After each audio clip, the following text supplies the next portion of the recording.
Setelah resmi bercerai, saya baru tahu sedang mengandung anak kembar. Saya memilih diam. Saya melahirkan mereka seorang diri. Setahun kemudian, saat membawa anak saya memeriksakan jantung, seorang dokter berbisik di telinga saya. Di ujung koridor, ada seseorang yang menunggu, ingin bertemu ibu. Halo, sahabat.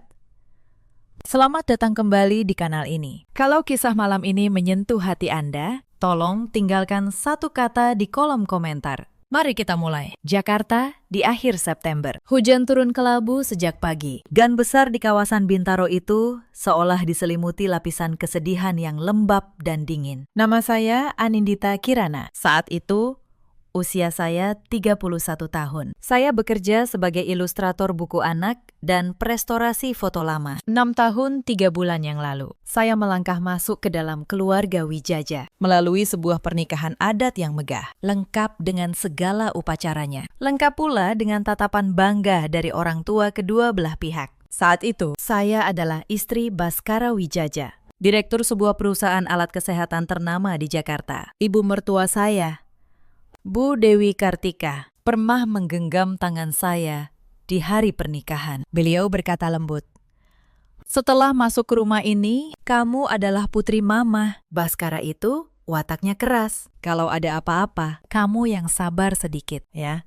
Saya mengangguk. Saya percaya setiap kata itu. Saya tidak tahu, kata-kata semanis itu bisa berubah menjadi pisau yang paling dingin. Tahun-tahun pertama berjalan baik. Rumah keluarga Wijaja berdiri di kawasan Menteng. Halamannya luas, pagarnya tinggi, dan setiap sudutnya berkilau. Baskara sibuk, pulang larut, pergi pagi. Tapi setiap kali ia melihat saya, matanya masih hangat.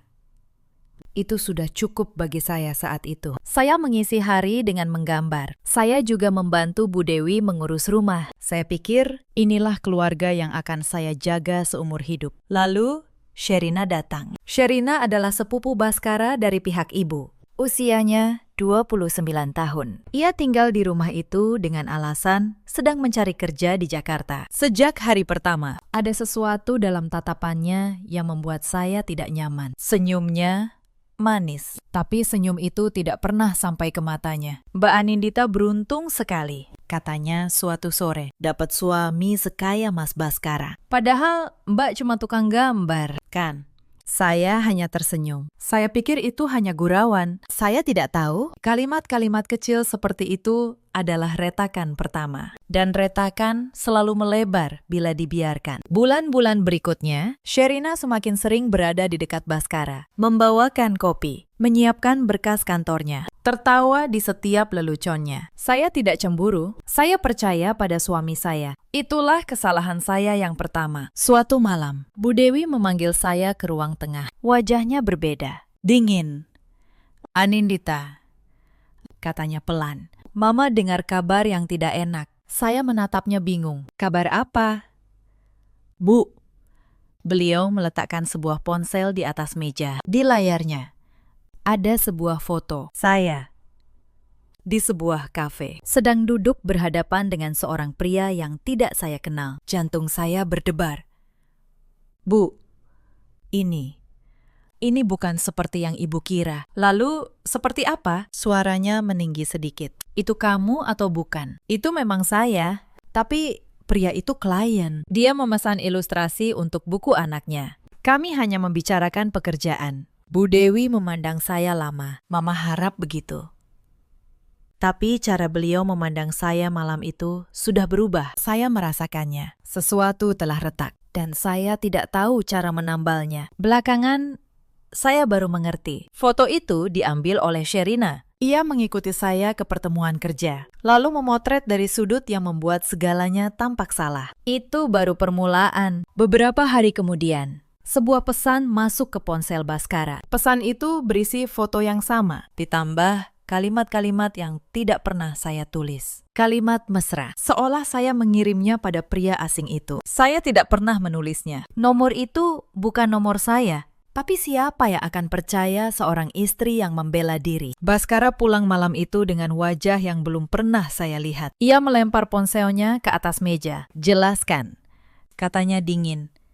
Saya menjelaskan. Saya mengatakan nomor itu palsu. Pesan itu bukan dari saya. Pria itu hanya klien. Saya bicara sampai suara saya bergetar. Baskara hanya menatap dinding. Aku capek. Anindita.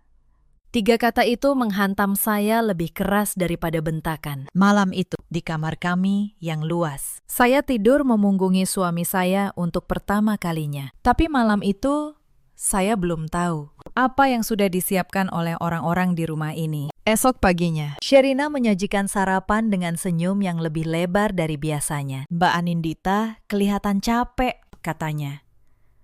Tidur nyenyak, kan? Semalam. Saya menatapnya.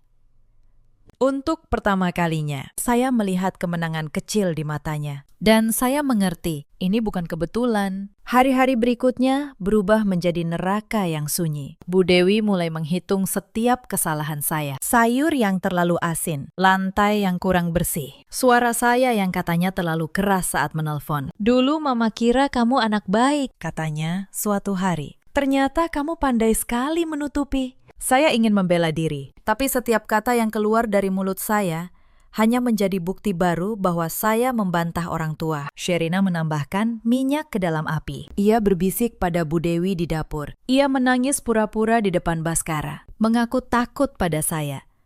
Ia menaruh barang-barang di tempat yang salah, lalu menyalahkan saya.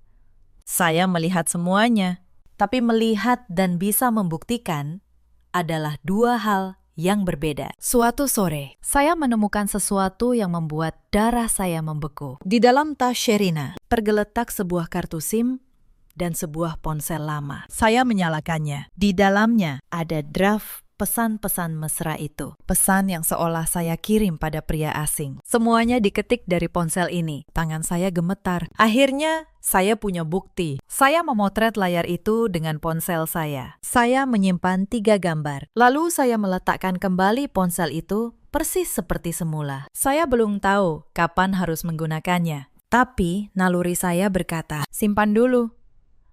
Suatu hari, ini akan berbicara. Sebelum semua kehancuran itu, ada tanda-tanda yang seharusnya saya baca lebih awal. Sherina pandai sekali memainkan peran. Di depan Bu Dewi, ia adalah keponakan yang rajin dan penuh hormat.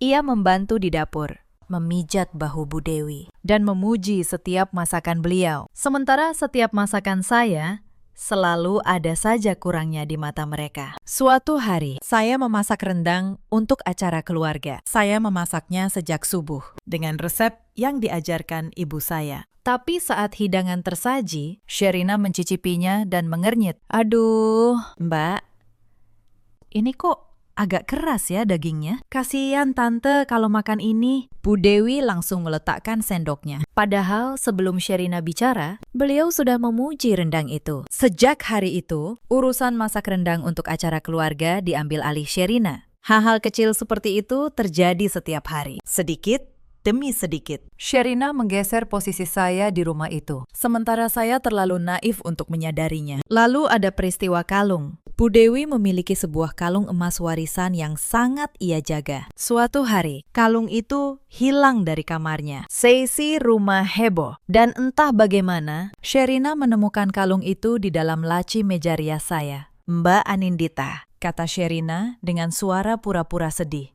Kenapa kalung tante ada di kamar Mbak? Aku tidak menuduh, tapi ini kan aneh. Saya terkejut bukan main. Saya tidak pernah mengambilnya. Saya bahkan tidak pernah masuk kamar ibu tanpa izin. Tapi bukti ada di depan mata semua orang. Bu Dewi menatap saya dengan kekecewaan yang dalam. Kalau kamu butuh uang, kamu bisa bilang, tidak perlu mencuri. Anindita, saya ingin berteriak bahwa saya dijebak. Tapi siapa yang akan percaya? Saya hanya bisa menelan kepahitan itu sambil mencatat dalam hati. Satu lagi luka yang ditorehkan tangan Sherina. Saya mulai mengerti bahwa di rumah ini kebenaran tidak ditentukan oleh fakta, melainkan oleh siapa yang paling pandai bicara. Baskara di tengah semua itu semakin jauh. Pekerjaannya menumpuk. Setiap kali saya mencoba bicara tentang Sherina, ia menganggap saya cemburu berlebihan. Sherina itu masih saudara. Anindita, katanya. Jangan begitu pada keluarga sendiri.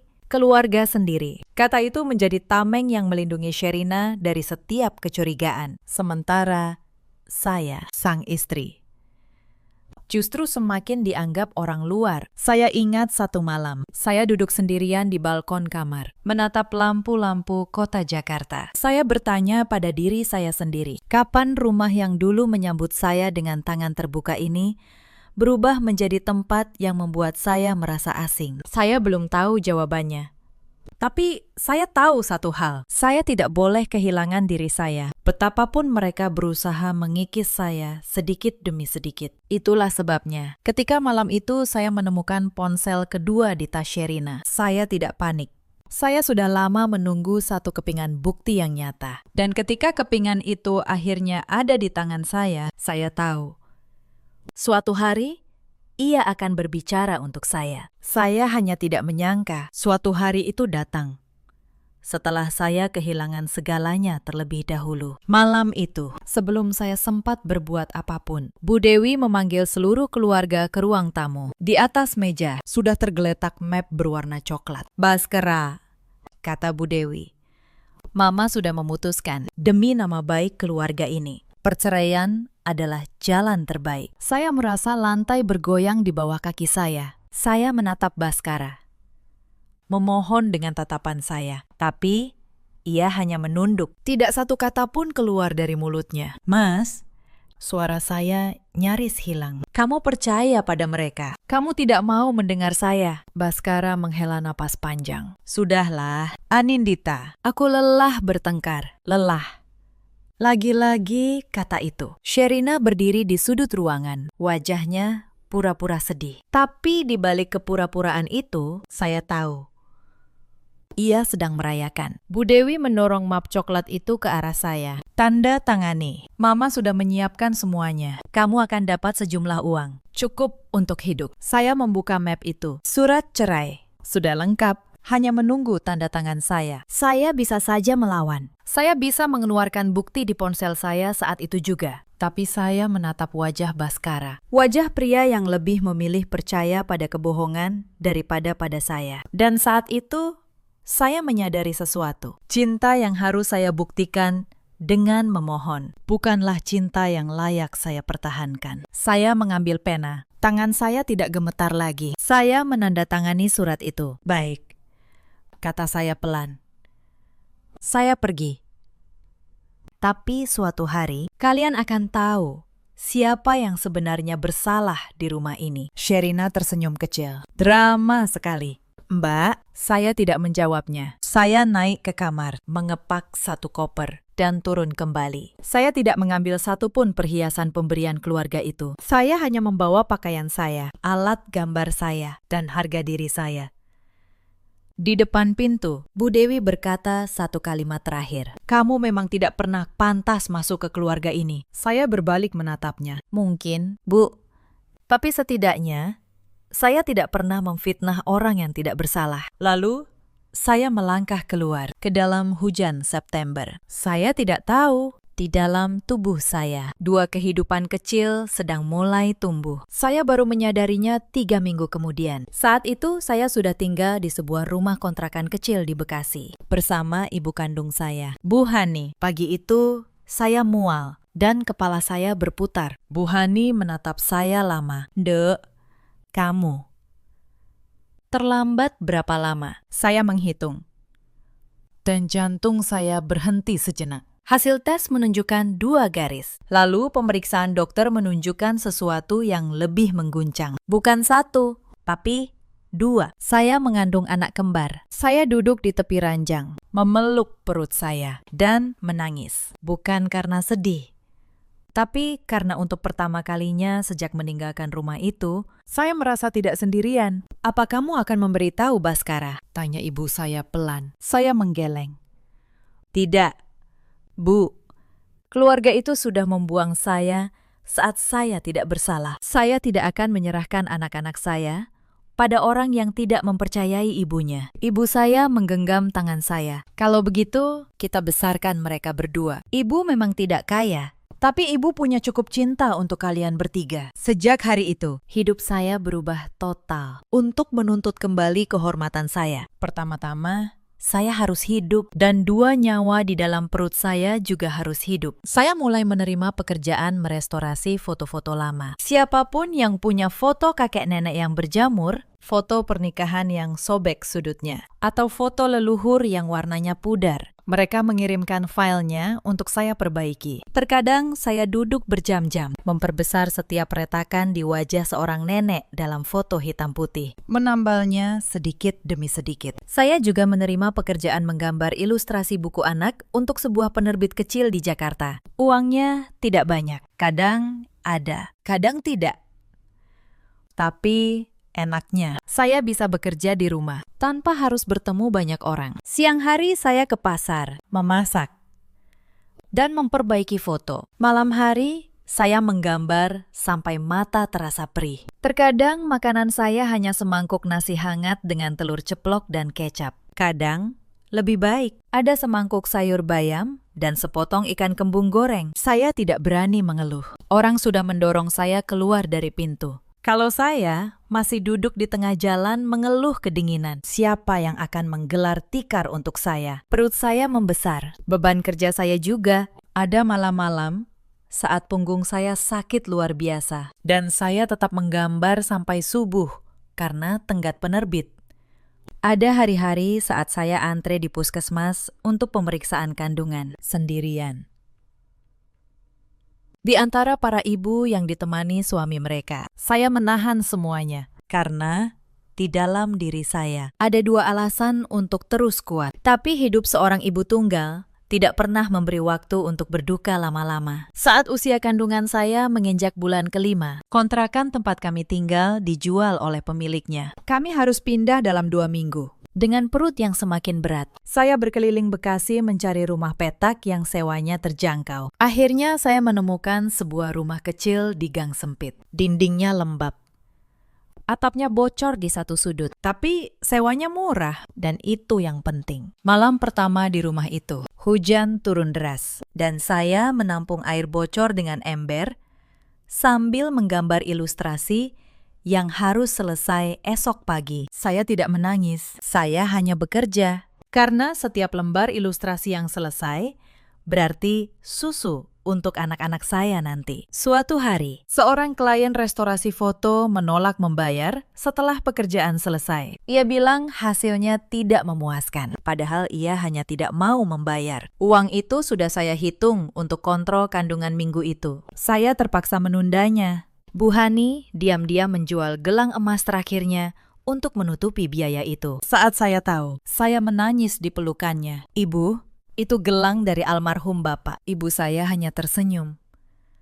Bapakmu pasti lebih senang gelang itu jadi penjaga cucunya daripada teronggok di lemari. Kebaikan seperti itulah yang membuat saya tidak pernah benar-benar jatuh. Tapi cobaan belum berhenti. Di bulan ke-8, saya jatuh sakit. Demam tinggi. Tubuh menggigil. Saya terbaring lemah. Sementara tenggat penerbit sudah di depan mata. Kalau saya gagal mengirim, kontrak kerja itu bisa diputus. Dan itu satu-satunya penghasilan tetap saya. Maka, di tengah demam, saya tetap menggambar. Tangan saya gemetar memegang pena. Bu Hani mengompres dahi saya sambil memarahi saya dengan lembut. Kamu ini keras kepala seperti almarhum bapakmu. Saya menyelesaikan ilustrasi itu pukul 3 pagi, lalu pingsan di meja kerja. Tapi kontrak itu selamat, dan 2 hari kemudian demam saya turun.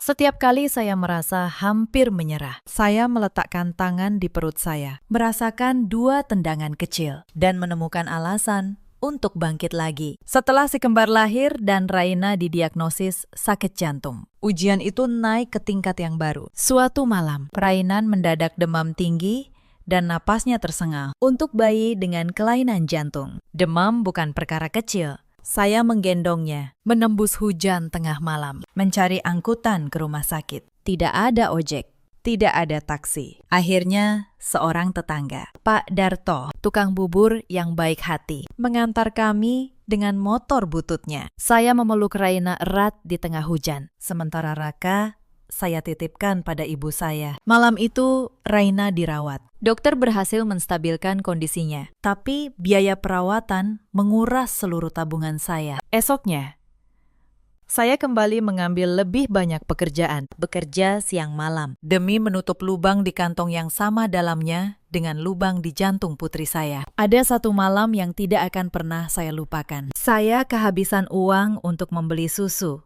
Toko sudah tutup. Raka menangis kelaparan. Saya duduk di lantai dapur, memeluk kedua anak saya. Dan untuk pertama kalinya sejak diusir, saya benar-benar merasa hancur. Tapi saat itu, Raka yang masih bayi berhenti menangis, dan tangannya yang mungil menggenggam jari saya, seolah berkata, "Jangan menyerah." Bunda, saya menyeka air mata saya. Esok paginya, saya menjual cincin kawin saya, satu-satunya barang berharga yang tersisa dari pernikahan itu. Saya menjualnya tanpa ragu. Cincin itu sudah kehilangan maknanya. Tapi anak-anak saya tidak boleh kehilangan apapun lagi. Hari demi hari, saya belajar satu hal. Kekuatan seorang ibu bukan datang dari uang atau dukungan. Kekuatan itu datang dari tidak adanya pilihan untuk menyerah. Bulan ke-9 tiba di sebuah malam bulan Juli. Saya melahirkan di rumah sakit umum. Ditemani ibu saya dan seorang bidan yang baik hati. Prosesnya panjang dan berat. Tapi saat saya mendengar dua tangisan kecil memenuhi ruangan, semua rasa sakit itu seolah lenyap. Anak pertama, laki-laki. Saya menamainya Raka. Anak kedua, perempuan.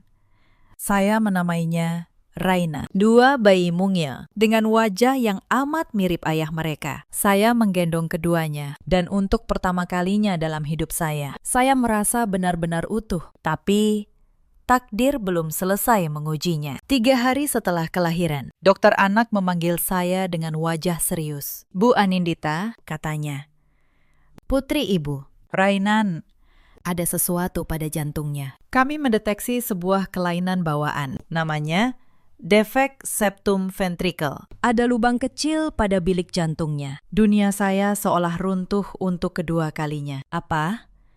Apa itu berbahaya? Dokter, untuk sekarang, lubangnya masih kecil. Banyak kasus menutup sendiri seiring pertumbuhan. Tapi Raina harus dipantau ketat. Setiap beberapa bulan, harus periksa jantung. Dan kalau dalam setahun, lubangnya tidak menutup, mungkin perlu tindakan.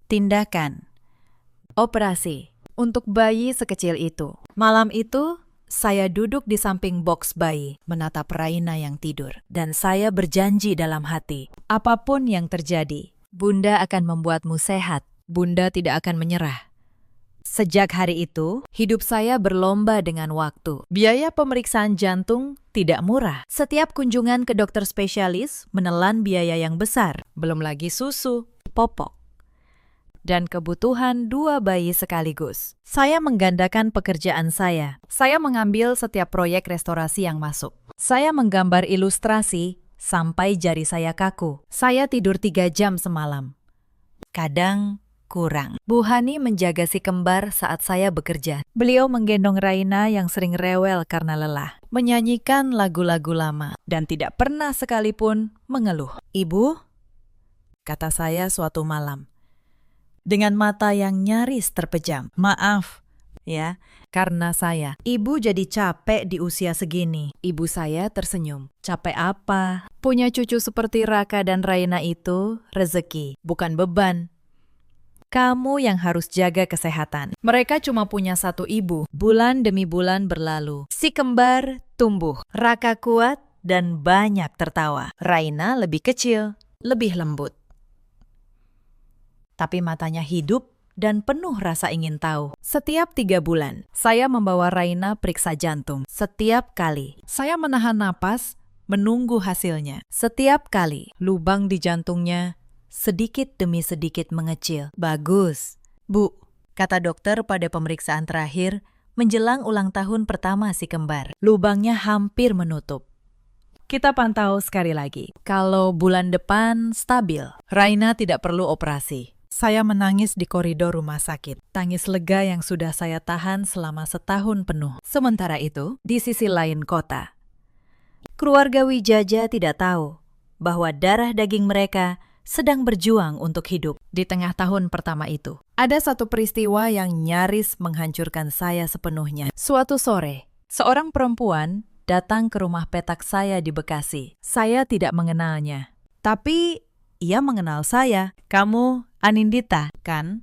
katanya dengan nada merendahkan. "Mantan istri Baskara Wijaya." Saya mengangguk waspada. "Ada perlu apa?" Perempuan itu tersenyum sinis. "Aku diutus Sherina. Dia dengar kamu melahirkan. Dia ingin memastikan kamu tidak macam-macam. Mengaku-ngaku anak itu anak Baskara demi uang." Darah saya mendidih, tapi saya menahan diri. "Katakan pada Sherina, saya tidak butuh sepeser pun dari keluarga itu. Anak-anak saya cukup punya saya." Perempuan itu melirik ke dalam rumah, ke arah 2 boks bayi sederhana. "Hidup begini, kamu yakin sanggup membesarkan 2 anak? Salah satunya sakit-sakitan pula." Dengar-dengar, kalimat itu menusuk tepat di luka saya yang paling dalam. Bagaimana mereka tahu tentang jantung Raina? Rupanya tangan Sherina menjangkau lebih jauh daripada yang saya kira. Saya berdiri tegak di ambang pintu. "Pulang dan sampaikan ini. Saya pernah kalian jatuhkan saat saya tidak punya apa-apa, dan saya tetap berdiri. Apa yang membuat kalian pikir saya akan jatuh sekarang? Saat saya punya 2 alasan untuk berjuang." Saya menutup pintu di depan wajahnya. Tapi malam itu, saya menangis diam-diam di dapur, agar ibu saya dan anak-anak tidak mendengar. Bukan karena takut, tapi karena lelah. Lelah harus selalu kuat. Lelah tidak pernah boleh roboh, barang sehari pun. Esok paginya, saya bangun, mencuci muka, dan kembali menggambar. Karena seorang ibu tidak punya kemewahan untuk menyerah pada hari kemarin. Peristiwa itu, anehnya, justru memperkuat tekad saya. Saya mulai menyimpan setiap bukti dengan lebih rapi. 3 foto layar ponsel Sherina, catatan tanggal, dan kejadian. Saya bahkan mulai mencari tahu secara hukum hak apa yang dimiliki anak-anak saya andai suatu hari kebenaran terungkap. Saya menghubungi seorang pengacara, Bu Asih namanya, yang menerima konsultasi dengan biaya ringan untuk para ibu tunggal. Beliau mendengarkan kisah saya, lalu berkata satu kalimat yang saya simpan sampai sekarang. "Bu Anindita, fitnah memang bisa menjatuhkan seseorang dengan cepat, tapi kebenaran sekali ia berdiri. Tidak ada kebohongan yang bisa merobohkannya. Simpan bukti ibu. Suatu hari, ia akan jadi senjata ibu." Kalimat itu menyalakan sesuatu di dalam diri saya. Saya tidak lagi sekadar bertahan hidup. Saya mulai bersiap untuk hari pembuktian, kapanpun hari itu datang. Saya tidak tahu hari itu akan datang lewat sebuah bisikan dokter di koridor rumah sakit. Setahun kemudian, sementara saya berjuang dalam diam, ada perubahan yang perlahan terjadi di rumah keluarga Wijaya yang baru saya ketahui belakangan. Setiap kali Baskara melihat kursi kosong di meja makan, tempat saya dulu duduk, ada kehampaan yang tidak bisa ia jelaskan. Rumah itu menjadi sunyi tanpa suara. Saya menggambar di ruang tengah, tanpa aroma masakan saya di pagi hari. Sherina mengisi setiap ruang kosong itu dengan kehadirannya, tapi semakin ia memaksa, semakin Baskara merasakan ada yang salah. Senyum Sherina yang dulu tampak manis, kini terasa palsu di matanya. Dan ketika Bu Asih, sang asisten rumah tangga lama, akhirnya berani bicara, semua kepingan keraguan itu menyatu menjadi satu kesadaran yang menghancurkan. Baskara telah membuang permata dan menyimpan kaca yang berkilau. Tapi penyesalan datang selalu terlambat. Dan saat itu, ia bahkan tidak tahu di mana saya berada. Apalagi tahu bahwa 2 darah dagingnya sedang tumbuh di sebuah rumah petak di Bekasi. Tapi takdir punya cara yang aneh untuk mempertemukan kembali yang pernah terpisah. Bukan hanya tubuh saya yang diuji selama tahun itu, hati saya pun diuji. Pada bulan ke-6 usia si kembar, sebuah surat datang ke rumah petak saya. Surat dari pengadilan. Tangan saya dingin saat membukanya. Ternyata Sherina, lewat seorang pengacara, mencoba menyebar kabar bahwa saya menelantarkan anak dan tidak layak menjadi ibu. Tujuannya jelas.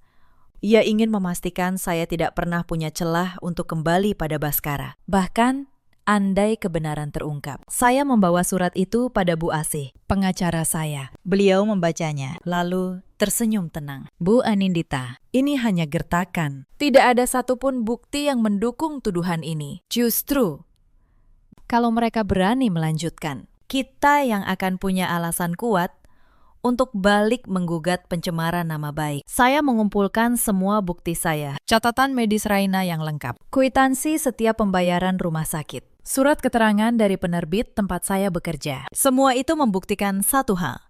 Saya bukan ibu yang menelantarkan. Saya ibu yang berjuang sampai titik darah penghabisan. Gertakan Sherina pun layu dengan sendirinya. Tidak ada gugatan yang berlanjut. Tapi peristiwa itu mengajarkan saya satu hal penting. Selama saya memegang kebenaran dan menyimpan buktinya dengan rapi, tidak ada kebohongan yang bisa benar-benar mengalahkan saya. Saya menyimpan map berisi semua dokumen itu di tempat yang aman. Map yang sama. Yang setahun kemudian akan saya bawa ke ruang tamu keluarga Wijaja. Dan saya buka di depan mata mereka semua. Malam itu, sebelum tidur, saya menatap kedua anak saya yang terlelap. Wajah mereka begitu tenang, begitu tak berdosa. Mereka tidak tahu betapa kerasnya dunia di luar sana memperlakukan ibu mereka. Dan saya bertekad, selama saya masih bisa berdiri, mereka tidak akan pernah merasakan dinginnya difitnah dan dibuang seperti yang saya rasakan. Saya mencium kening Raka. Lalu, Raina, saya berbisik pelan. Tidurlah. Nak, esok Bunda akan berjuang lagi untuk kalian. Ada satu kebiasaan yang saya bangun selama tahun terberat itu. Setiap malam sebelum tidur, saya menuliskan satu kalimat di sebuah buku tua. Kalimat tentang satu hal baik yang terjadi hari itu, sekecil apapun. Hari ini Raina tersenyum untuk pertama kalinya. Hari ini saya menyelesaikan 2 ilustrasi. Hari ini ibu memasak sayur asem kesukaan saya. Hal-hal kecil yang membuat saya ingat bahwa di tengah kegelapan selalu ada secercah cahaya kalau saya mau mencarinya. Buku itu kini hampir penuh. Dan setiap kali saya membukanya kembali, saya tidak melihat catatan seorang perempuan yang dibuang. Saya melihat catatan seorang ibu yang menolak kalah. Saya pernah membaca bahwa emas tidak akan pernah tahu seberapa murni dirinya sampai ia melewati api. Mungkin itulah yang sedang saya jalani. Api yang menempa, bukan api yang membakar habis. Dan di antara semua catatan kecil itu, ada satu kalimat yang saya tulis paling besar di halaman terakhir. Saya menulisnya pada malam saat Raina pertama kali melewati pemeriksaan jantung tanpa keluhan. Kalimat itu berbunyi sederhana. Bunda tidak menyerah hari ini, dan Bunda tidak akan menyerah esok. Suatu hari, saat saya membawa Raina untuk pemeriksaan terakhir, sesuatu terjadi yang mengubah segalanya. Rumah sakit itu adalah rumah sakit terbaik untuk jantung anak di Jakarta. Saya rela menempuh perjalanan jauh dari Bekasi demi Raina. Dokter spesialis yang menangani Raina bernama Pak Reza. Beliau ramah dan teliti. Hari itu, beliau memeriksa Raina dengan saksama, lalu tersenyum. Bu Anindita, saya punya kabar baik. Lubang di jantung Raina sudah menutup sempurna. Putri ibu sehat, tidak perlu operasi. Saya memeluk Raina erat-erat dan air mata saya jatuh tanpa bisa saya tahan. Setahun perjuangan, malam tanpa tidur, antrean panjang, semuanya berakhir dengan satu kalimat ini. Tapi saat saya berdiri hendak pamit, Pak Reza menahan saya. Wajahnya sedikit berubah. Bu, ada satu hal lagi. Mungkin ini bukan urusan medis, tapi saya merasa perlu menyampaikannya. Saya menatapnya bingung. Beberapa minggu lalu, ada seorang pasien dewasa di lantai atas. Pemeriksaan jantung rutin. Dia kebetulan melihat berkas Raina di meja saya. Lalu dia bertanya banyak hal.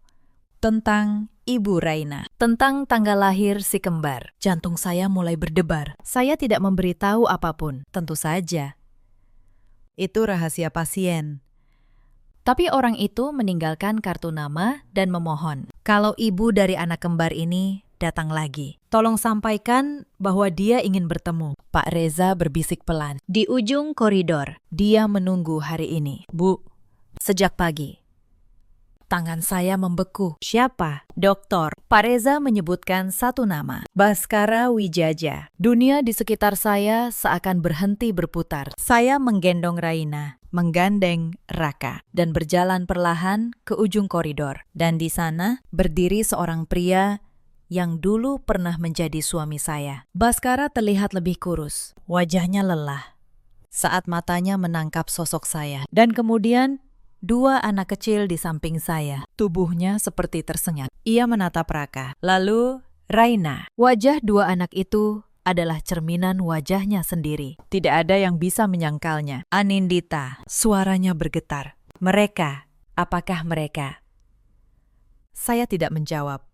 Saya hanya menatapnya. Dingin dan tenang. Seperti yang sudah saya latih selama setahun. Mereka anak saya, kata saya akhirnya. Hanya anak saya. Baskara terhuyung. Ia bersandar pada dinding koridor. Kenapa kamu tidak pernah memberitahu aku? Memberitahu apa, Mas?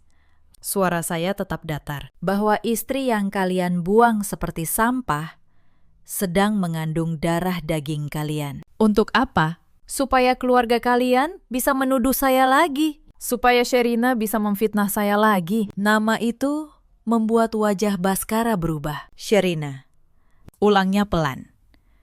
Ya, Sherina. Saya menatapnya tajam.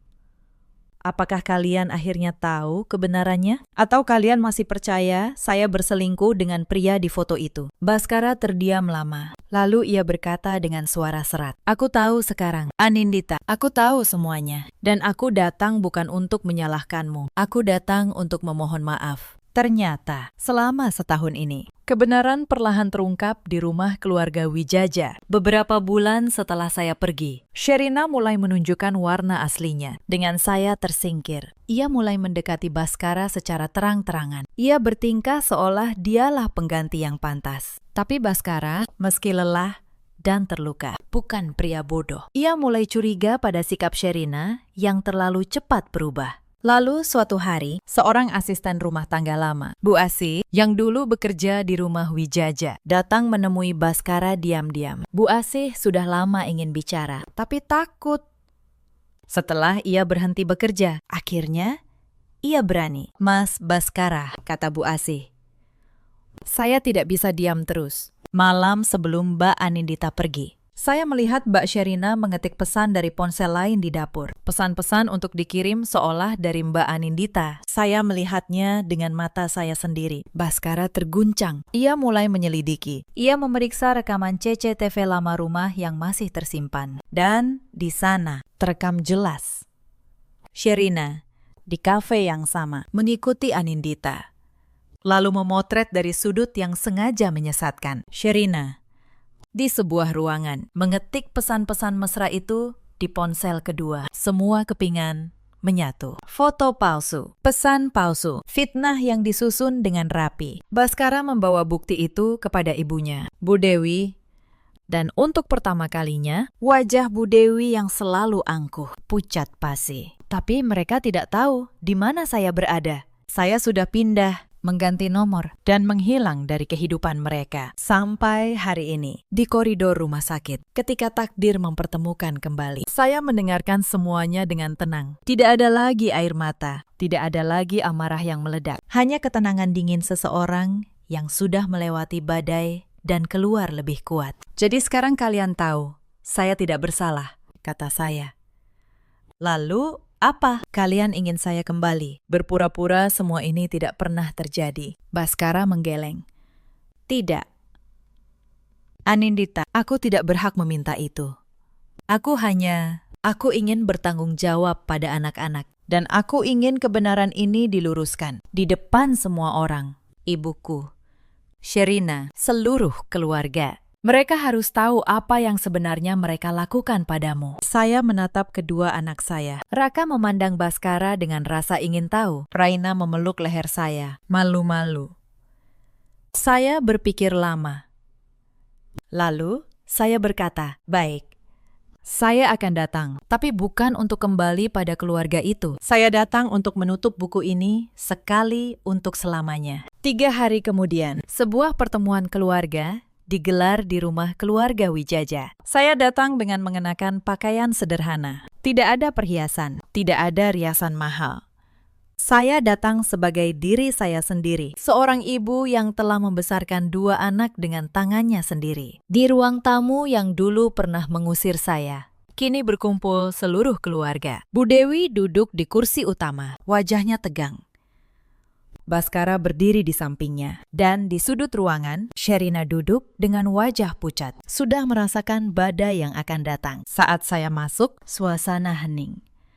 Semua mata tertuju pada saya, dan pada 2 anak kecil yang saya gandeng. Bu Dewi bangkit dari kursinya. Untuk pertama kalinya, suaranya tidak angkuh. Anindita, ini cucu Mama. Saya tidak menjawab pertanyaan itu. Saya membuka sebuah map yang saya bawa dan meletakkannya di atas meja. Sebelum kita bicara tentang apapun, kata saya, tenang. Saya ingin meluruskan satu hal yang kalian renggut dari saya setahun lalu. Kehormatan saya. Saya mengeluarkan lembaran pertama. Ini hasil tes laboratorium. 3 gambar dari sebuah ponsel kedua yang saya temukan di tas Sherina malam sebelum saya diusir. Di dalamnya tersimpan draft semua pesan mesra yang katanya saya kirim. Pesan yang menjadi dasar kalian menceraikan saya. Wajah Sherina memutih.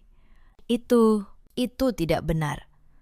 Aku tidak pernah. Saya mengeluarkan lembaran kedua dan ini hasil analisis nomor. Nomor yang dipakai mengirim pesan itu terdaftar atas pembelian tunai di sebuah konter dekat rumah ini. Rekaman CCTV konter yang sudah diminta oleh pengacara saya menunjukkan wajah pembelinya. Saya meletakkan sebuah foto di atas meja. Wajah Sherina jelas sedang membeli kartu SIM itu. Ruangan itu sunyi senyap.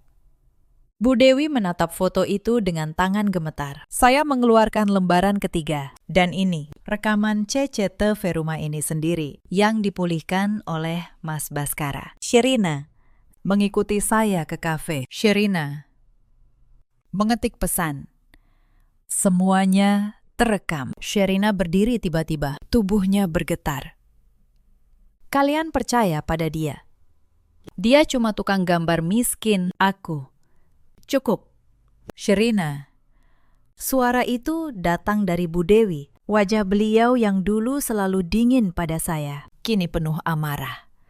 Tapi amarah itu tertuju pada Sherina. Selama setahun ini, Mama menutup mata, kata Bu Dewi dengan suara pecah. Mama menolak percaya pada bukti yang dibawa Baskara. Karena Mama malu mengakui, Mama telah menghancurkan menantu yang baik. Tapi sekarang, di depan mata Mama sendiri, Sherina, apa yang sudah kamu lakukan? Sherina jatuh terduduk. Air matanya mengalir. Tapi kali ini, bukan pura-pura. Aku hanya ingin posisi itu seharusnya jadi milikku. Baskara, kekayaan ini.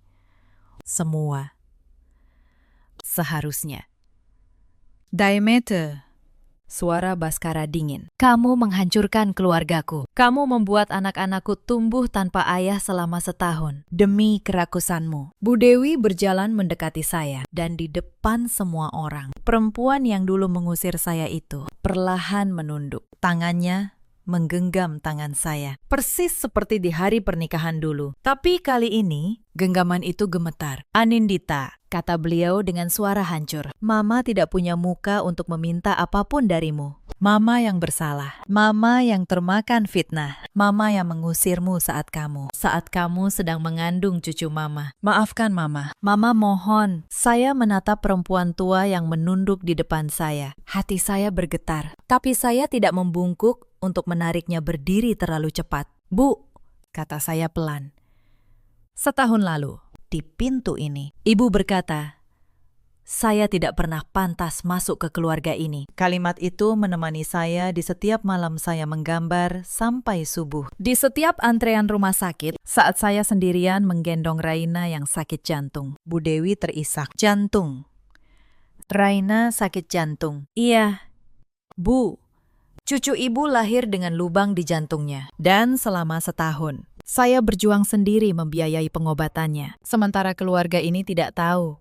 Bahkan, mereka ada di dunia. Ruangan itu dipenuhi isak tangis. Bahkan Baskara menutup wajahnya. Saya menarik napas panjang. Lalu, saya membantu Bu Dewi berdiri. Saya tidak datang untuk membalas dendam. Bu, saya datang supaya kebenaran berdiri tegak di ruangan yang sama tempat saya dijatuhkan. Itu sudah cukup bagi saya. Saya menoleh pada Sherina yang masih terduduk.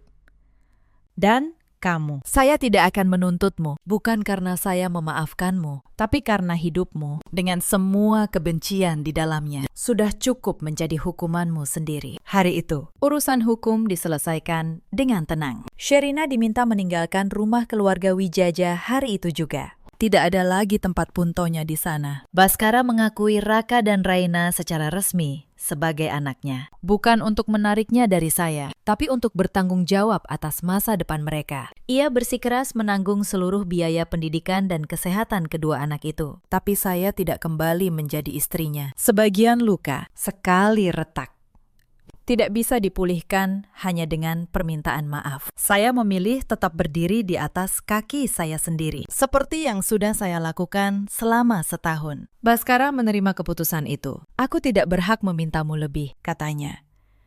Yang bisa kulakukan adalah menjadi ayah yang baik mulai sekarang. Dan menjadi orang yang tidak akan pernah lagi meragukanmu. Bulan-bulan berikutnya, hidup saya perlahan menemukan kedamaian. Saya tetap tinggal di Bekasi bersama ibu saya. Pekerjaan ilustrasi saya semakin dikenal. Dan penerbit mulai memberi proyek yang lebih besar. Saya tidak lagi tidur 3 jam semalam. Si kembar tumbuh sehat dan ceria. Raina, yang dulu lahir dengan jantung yang rapuh, kini berlari-lari di halaman. Tertawa paling keras di antara semuanya. Baskara datang berkunjung setiap akhir pekan. Pelan-pelan, Raka mulai menerimanya. Raina butuh waktu lebih lama. Tapi anak-anak punya cara sendiri untuk membuka hati. Bu Dewi pun berubah. Beliau bukan lagi mertua angkuh yang menghitung kesalahan saya. Beliau datang ke Bekasi membawa serundeng, teh jahe, dan obat-obatan untuk anak-anak. Beliau menggendong Raina dengan air mata di matanya, seolah berusaha menebus setiap hari yang hilang. Suatu pagi, saat keluarga itu hendak kembali ke Jakarta setelah berkunjung, Bu Hani membungkuskan serundeng, teh jahe, dan sekantong obat flu anak untuk dibawa. Di sana mungkin dingin, kata ibu saya. Jangan lupa pakaikan jaket buat anak-anak. Kalau ada apa-apa, telepon ibu. Ibu memang tidak kaya, tapi ibu punya banyak cerita dan kebaikan hati. Baskara mengantar kami ke stasiun pagi itu. Raka memeluk sebuah mainan rakitan yang masih kurang 1 bagian, lalu memberikannya pada Baskara. Nanti kalau ayah ke Bandung, kita pasang lagi, kata Raka polos. Tapi kalau salah pasang, aku bongkar lagi, ya. Baskara berdiri mematung. Untuk pertama kalinya, Raka memanggilnya ayah. Ia hanya bisa mengangguk pelan, menahan air mata yang menggenang. Saya menatap pemandangan itu dari kejauhan. Dan untuk pertama kalinya sejak hujan September itu, saya tersenyum dengan hati yang benar-benar ringan. Cerita ini mengajarkan kita satu hal. Jangan pernah menjatuhkan seseorang hanya karena bisikan dan kecurigaan. Dan jangan pernah mengukur nilai seseorang dari hartanya. Karena hati yang kuat tidak pernah bisa dibeli atau dihancurkan. Ada banyak perempuan di luar sana yang pernah berada di posisi saya, difitnah saat tidak bersalah, dibuang saat paling membutuhkan, lalu dipaksa berdiri sendiri di tengah hujan. Untuk kalian, ketahuilah, diam bukan berarti kalah. Kadang diam adalah cara seorang perempuan menabung kekuatan untuk hari ketika kebenaran akhirnya berbicara. Ada juga banyak suami di luar sana seperti Baskara dulu, lelah, lalu memilih percaya pada yang paling mudah, bukan pada yang paling benar. Semoga mereka belajar bahwa keraguan pada orang yang mencintaimu adalah luka yang paling lama sembuhnya. Ada pula para ibu mertua karena takut kehilangan kendali atas anaknya, justru menghancurkan orang yang paling tulus dalam keluarga mereka. Semoga mereka belajar bahwa cinta sejati tidak pernah perlu menyingkirkan siapapun. Sherina pergi tanpa kabar, membawa kebencian yang tidak pernah membuatnya bahagia. Bu Dewi menghabiskan sisa hidupnya menebus kesalahannya, menjadi nenek yang penuh kasih. Baskara menjadi ayah yang bertanggung jawab, meski tidak pernah lagi menjadi suami saya. Dan saya, Anindita Kirana, akhirnya berdiri tegak. Bukan sebagai istri siapapun, tapi sebagai ibu dari 2 anak yang saya besarkan dengan cinta dan keringat saya sendiri. Dalam hidup, kita selalu punya pilihan. Kita bisa memilih hancur oleh ketidakadilan, atau memilih bangkit dan membiarkan waktu membuktikan siapa kita sebenarnya. Kalau kisah ini menyentuh hati Anda, ceritakan kisah kalian di kolom komentar. Bagikan pada mereka yang mungkin sedang berjuang dalam diam. Terima kasih sudah menemani sampai akhir.